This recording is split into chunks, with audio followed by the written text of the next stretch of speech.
Welcome to gossips garage. ప్రభుత్వ భూములను రక్షిస్తాం, చెరువులు నాణాలను పరిరక్షిస్తాం, హైదరాబాద్ నగరాన్ని వరదల నుంచి కాపాడుతాం. హైడ్రా ఏర్పాటు లక్ష్యం ఇదేనంటూ నిన్న మొన్నటి వరకు ప్రభుత్వ పెద్దలు చెప్పిన మాటలు. మొదట్లో జెట్ స్పీడ్ వేగంతో వెళ్లినా ఇప్పుడు మాత్రం ఆచితూచి సర్కార్ అడుగులు వేస్తోంది. ఎఫ్టీఎల్ బఫర్ జోన్లో ఉంటే తప్పనిసరిగా తొలగిస్తామంటూ చెప్పిన హైడ్రా ఆ తర్వాత మానవతా దృక్పథం అంటూ తన వైఖరిని మార్చుకుంది.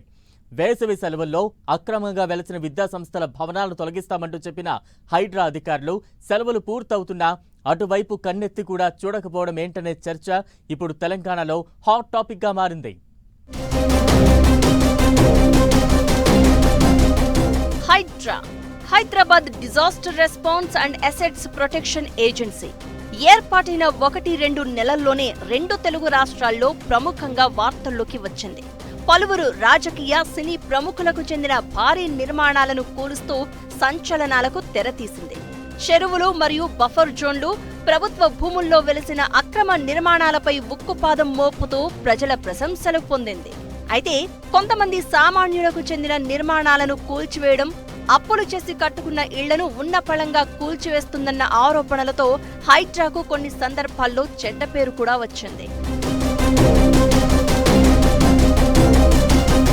గ్రేటర్ హైదరాబాద్ పరిధిలో అక్రమ నిర్మాణాలను తొలగించేందుకు హైడ్రా దూకుడుగా ముందుకు వెళ్లడంతో అక్రమ నిర్మాణాలపై ప్రజల నుంచి ఫిర్యాదులు ఊపందుకున్నాయి.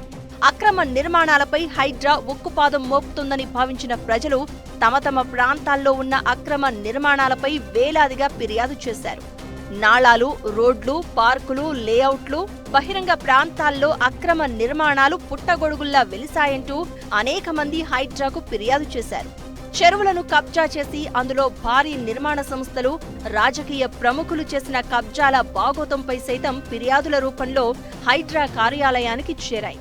అయితే ఇందులో అనేక మంది ప్రముఖులకు చెందిన సంస్థల నిర్మాణాలు సైతం ఉన్నాయనే ఫిర్యాదులు కూడా హైడ్రాకు అందాయి. అందులో వివిధ విభాగాల్లో పనిచేసిన ప్రజా ప్రతినిధులు, ఎమ్మెల్యేలు, మంత్రులు, ఎంపీలు సైతం ఉన్నారు. ఇక అసలు విషయానికి వస్తే అనేక విద్యా సంస్థలు సైతం చెరువులు, కుంటలు, ప్రభుత్వ భూములను ఆక్రమించి భారీ నిర్మాణాలు చేశాయని హైడ్రాకు ఫిర్యాదులు అందాయి. అందులో ప్రముఖంగా మాజీ మంత్రి మల్లారెడ్డి అల్లుడు రాజశేఖర్ రెడ్డికి చెందిన పలు విద్యా సంస్థలు ఉన్నట్లు ఆరోపణలు వచ్చాయి. దుండిగల్ గ్రామ పరిధిలో చెరువు శిఖంలో నిర్మించారంటూ ఆరోపణలు రావడంతో కొంతవరకు కూల్చివేతలు చేపట్టిన హైడ్రా అధికారులు ఈ వేసవి సెలవుల్లో మిగతా వాటిని పరిశీలిస్తామని చెప్పి వెళ్లిపోయారు. అయితే ఇప్పటికీ వాటి పరిస్థితి అలాగే ఉంది. అలాగే పాత బస్తీ సలకం చెరువులో ఫాతిమా కాలేజ్ నిర్మాణం జరిగిందని హైడ్రాకు ఫిర్యాదులు వచ్చాయి. ఎంఐఎంకు చెందిన ప్రధాన వ్యక్తులు ఈ కాలేజ్ నిర్వహిస్తున్నారన్న అంశంపై అప్పట్లోనే హైడ్రా కమిషనర్ రంగనాథ్ స్పందించారు. కాలేజీ నడుస్తున్నందున ఆచితూచి వ్యవహరించాల్సి వస్తుంది అన్నారు. చెరువులు ఎంత ముఖ్యమో విద్యార్థుల అకాడమిక్ ఇయర్ కూడా అంతే ముఖ్యమన్నారు. ఇచ్చిన గడువులోగా వారే కూల్చేస్తే బెటర్, లేదంటే తామే చట్టపరంగా చర్యలు తీసుకుంటామని ప్రకటించారు.